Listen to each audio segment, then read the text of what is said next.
तो आज हम बहुत ही इम्पोर्टेंट टॉपिक को डिस्कस करने जा रहे हैं जो कि थॉमस हार्डी हैं। उनके थॉमस हार्डी के बायोग्राफी के बारे में, उनके वर्क्स के बारे में और कुछ की फैक्ट हम डिसाइड करेंगे जिससे आप जो है अपने एग्जाम में गुड मार्क्स गेन कर सकते हो।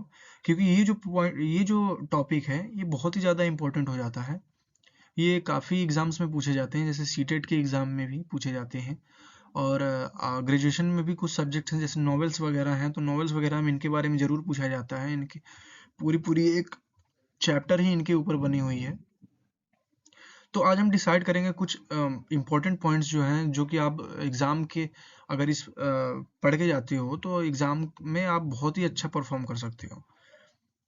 तो डिस्कस करते हैं जिसमें हमारी जो मेन इम्पोर्टेंट पॉइंट्स है वो हम उनकी बायोग्राफी को डिस्कस करेंगे, उनके वर्क्स को डिस्कस करेंगे, उन्होंने क्या क्या मतलब क्या क्या लिखा, और कुछ की फैक्ट्स को डिस्कस किया जाएगा जिससे आप मार्क्स जो है अच्छे पा सकते हो।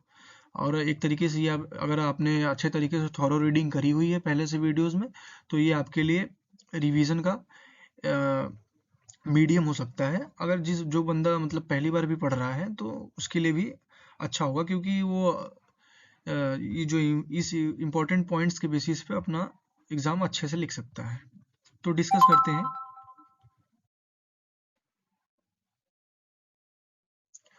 तो हम सबसे पहले इनकी बायोग्राफी के बारे में थोड़ा सा जानेंगे।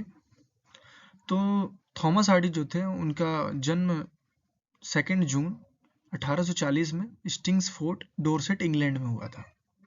इनके फादर जो थे वो उनका नाम सीनियर थॉमस हार्डी, क्योंकि जो प्रीवियस विक्टोरियन एज के जो पर्सन थे उनके नाम जो थे, अगर जो बंदा था जो फर्स्ट, जैसे जो उनके एंसेस्टर्स होते थे उन्हीं के नाम पे चला आता था, बस उनके आगे कुछ जैसे सीनियर या जूनियर या फर्स्ट थर्ड ऐसे जोड़ दिया जाता था। इस वजह से क्या होता था कि मतलब नाम तो सेम ही हुआ करते थे उनके, लेकिन जो नाम थे उनके आगे थोड़ी सी चेंजिंग कर दी जाती थी। तो चलिए हम टॉपिक पे आते हैं।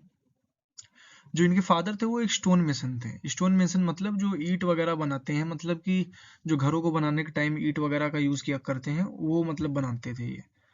इनकी माता जी थी वो जेमीमा, उनके माताजी का नाम जेमीमा था, जो कि एक वेल एजुकेटेड लेडी थी। थॉमस हार्डी की जो बेसिक स्कूलिंग थी उनके मदर द्वारा ही कराई गई थी। अगर ऑक्यूपेशन की बात करें थॉमस हार्डी की, तो ये उस टाइम के विक्टोरियन एज के great Victorian poet and novelist माने जाते थे। इन्होंने अपना जो करियर था एज अ पोएट स्टार्ट किया था, ये चीज आपको याद रखना है। स्पाउस के बाद में स्पाउस मतलब उनकी मंगेतर या कह सकते हैं उनकी वाइफ के बारे में अगर बात किया जाए, तो ईमा लाविनिया गिफोर्ड जी थी उनकी पहली वाइफ थी, जिनसे उनकी शादी हुई थी 1874 में, और 1912 में उनके वाइफ की डेथ हो जाती है। उसके बाद वो अपने सेक्रेटरी फ्लोरेंस डुगडोले से मैरी मतलब उनकी शादी होती है उनसे 1914 में, मतलब उनकी फर्स्ट वाइफ के मैरिज के 2 साल बाद ही। और 1928 में थॉमस हार्डी की मृत्यु हो जाती है। ऑनर की बात करें तो इन्हें ऑर्डर ऑफ मेरिट दिया गया था 1910 में, और इनका डेथ हुआ था 11 जनवरी 1928 में। उस टाइम में ये 87 साल की उम्र में मतलब इनकी मृत्यु हुई थी, डॉचेस्टर, डोरसेट, इंग्लैंड में।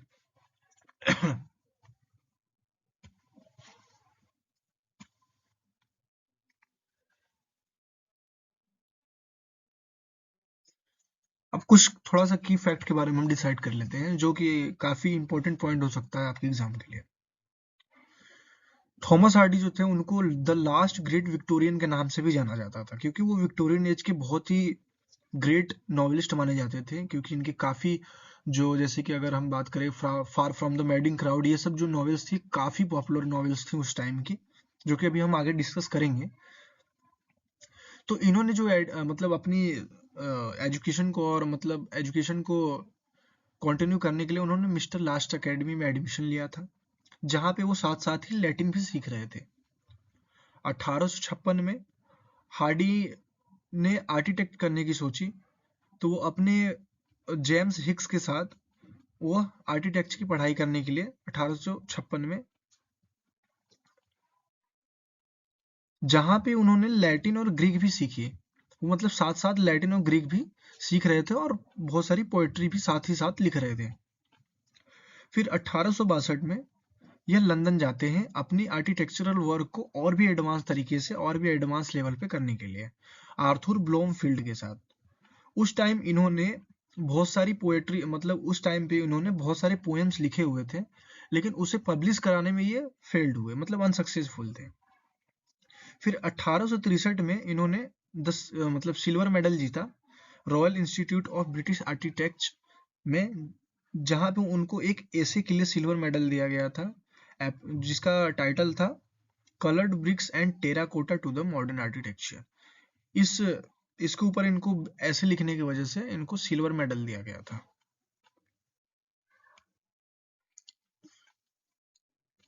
1874 में, जैसा कि मैंने अभी पहले बताया आपको, 1874 में इन्होंने एमा गिफोर्ड से शादी की 17 सितंबर को, 17 सितंबर 1874 में।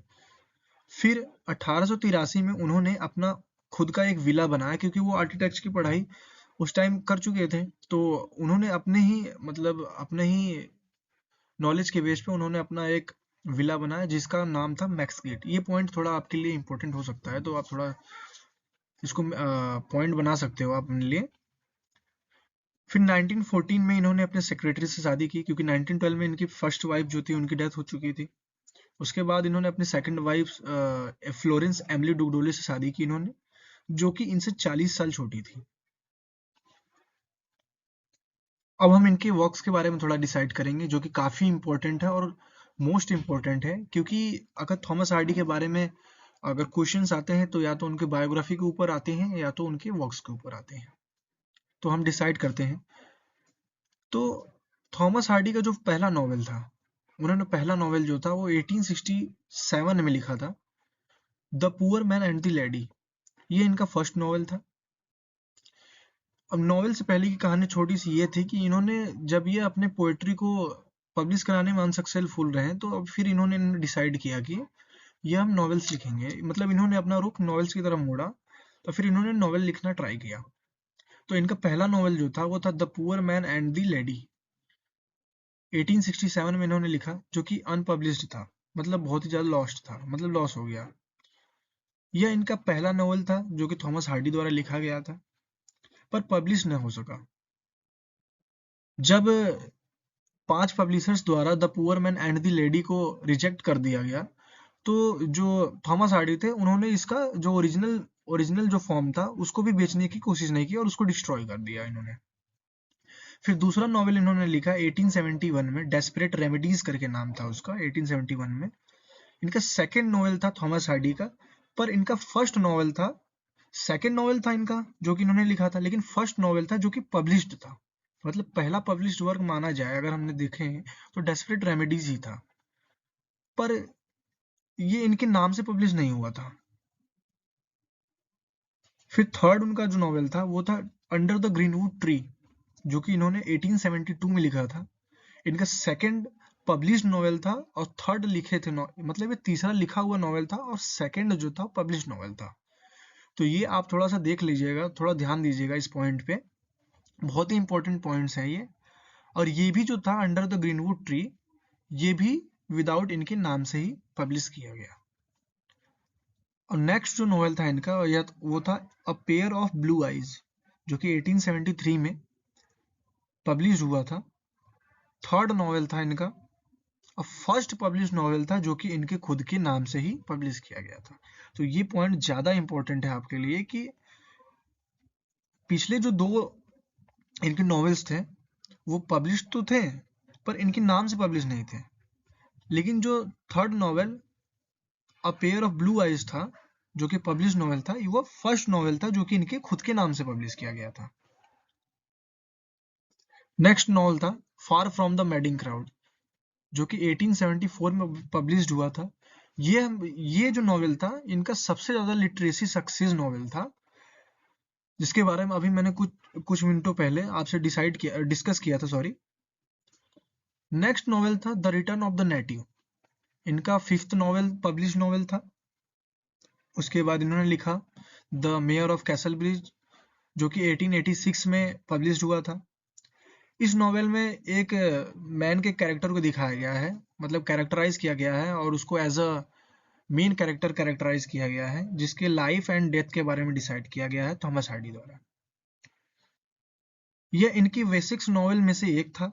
वेसिक्स जो था ये हार्डी का एक यूनिक तरीका था अपने नॉवेल्स को यूज मतलब अपने नॉवेल्स में यूज करने का। वेसिक्स जो कि एक रीजन था जिसको जिसको अपने इन्होंने अपना यूनिक एक वे बनाया था मेंशन करने के लिए अपने नॉवेल्स में किसी भी कैरेक्टर को उस फॉर्म में। इसका the mayor of castle bridge का जो मेन कैरेक्टर था वो था माइकल हेंचार्ड। तो ये आप जो है जब भी आप पॉइंट्स को डिनोट करो एग्जाम्स में, जैसे उनके वर्क्स को बताओ, तो हल्का सा थोड़ा सा उनके कैरेक्टर्स के बारे में थोड़ा सा बता दो, या उस स्टोरी के समरी को शॉर्ट फॉर्म में 2-3 लाइन में अगर समराइज करके बता दो, तो आपको जो सामने पढ़ने वाला बंदा होता है, जो आपकी कॉपी चेक करता है, वो उस पर इम्पैक्ट अच्छा पड़ता है। तो अगर नेक्स्ट बात करें तो अगला नॉवेल था उनका द वुडलैंडर्स। फिर उसके बाद था वेसेक्स टेल्स। ये जो था जनरली एक शॉर्ट स्टोरीज का एक कलेक्शन था जो कि 1888 को सॉरी, ये छोटे छोटे स्टोरीज का टेल्स था जो कि 1888 को पब्लिश किया गया था थॉमस हार्डी द्वारा। फिर उसके बाद टेल्स ऑफ द डी अर्बरविल्स। इस नॉवेल में थॉमस हार्डी ने एक वुमेन के प्योर मतलब बहुत एक वुमेन को बहुत ही फेथफुली प्रेजेंट किया है अपने नॉवेल में, जो कि एक अच्छी नॉवेल है। आप पर्सनली इसको पढ़ सकते हो, अच्छी नॉवेल है जो कि 1891 में पब्लिश की गई थी। लेकिन इस नॉवेल को जो उसके बाद जूड द ऑब्सक्योर है, जो कि एज अ मैगजीन पहले 1894 में पब्लिश किया गया था, लेकिन फिर बाद में उसको बुक के फॉर्म में पब्लिश किया गया 1894 में। ज्यूड द ऑब्सक्योर जो था वो हार्डी का लास्ट कंप्लीट नॉवेल माना जाता है, क्योंकि टेज ऑफ द डी अर्बरविल्स जो था और ज्यूड द ऑब्सक्योर जो था, इन दो नॉवेल्स को बहुत ज्यादा क्रिटिसिज्म मिला विक्टोरियन पीरियड में, क्योंकि हार्डी हार्डी की जो नॉवेल्स थी उनमें सच्चाई बहुत ज्यादा थी, उस टाइम की सच्चाई दिखाई गई थी। इस वजह से उस टाइम पे मतलब जो विक्टोरियन एज की जो नेटिव थे उनके उनके द्वारा ज्यादा क्रिटिसाइज किया गया इसको। हम थोड़ा इंपॉर्टेंट पॉइंट्स या की फैक्ट भी कह सकते हैं, उसको डिस्कस करते हैं। तो जैसा कि हार्डी जो थे उन्होंने अपना career as a poet start किया था। बाद में उन्होंने क्या कहते हैं नॉवेल स्टार्ट की, जब उनको बहुत ज्यादा मतलब वाइड रिजेक्शन मिलने लगा अपने पोएट्री में सॉरी। तो हार्डी को novelist of the Wessex region भी कहा जाता था। जैसे कि मैंने अभी आपको पिछली बार बताया ना कि वो अपने नॉवेल में जो था वो यूनिक टाइप यूज करते थे जिसको वेसिक्स कहा जाता था। वैसे से एक रीजन था जिसके बारे में मैंने आपको बताया, तो वो यूनिक तरीका यूज करते थे अपने नॉवेल को लिखने के लिए। थॉमस हार्डी को the last great Victorian poet and novelist भी कहा जाता था, क्योंकि ये विक्टोरियन एज के जो थे एक महान कह सकते हो आप महान नॉवलिस्ट थे। जब इनकी वाइफ का डेथ हुआ था, फिर उनके बाद जब तक इनकी डेथ हुई थी थॉमस हार्डी की, तो इनके वाइफ की डेथ के बाद और थॉमस हार्डी के डेथ के बीचों में इन्होंने पोएट मतलब ये जब लास्ट के जो इनके स्लाइड्स आपको मैंने अभी दिखाई, Jude the Obscure and Tess of the D'Urbervilles को बहुत ज्यादा क्रिटिसिज्म जब मिलने लगा था, तो उसके बाद इन्होंने अपना रुख जो है फिर से पोएट्री के साइड मोड़ा, और पोएट्री भी इन्होंने बहुत सारी लिखी है और इस पे उन्होंने बहुत ज्यादा वाइडली मतलब सक्सेस भी हुई इनकी पोएट्री।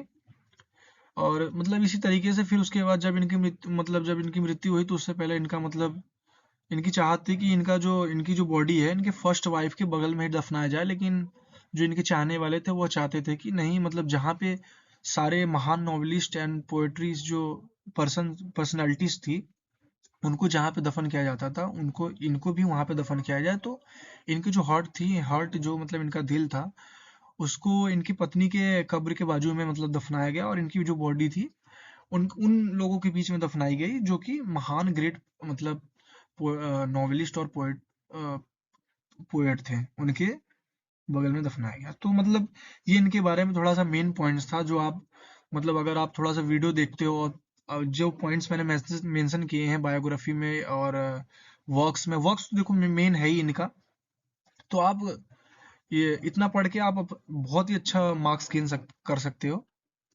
सो मिलते हैं आपसे नेक्स्ट वीडियो में।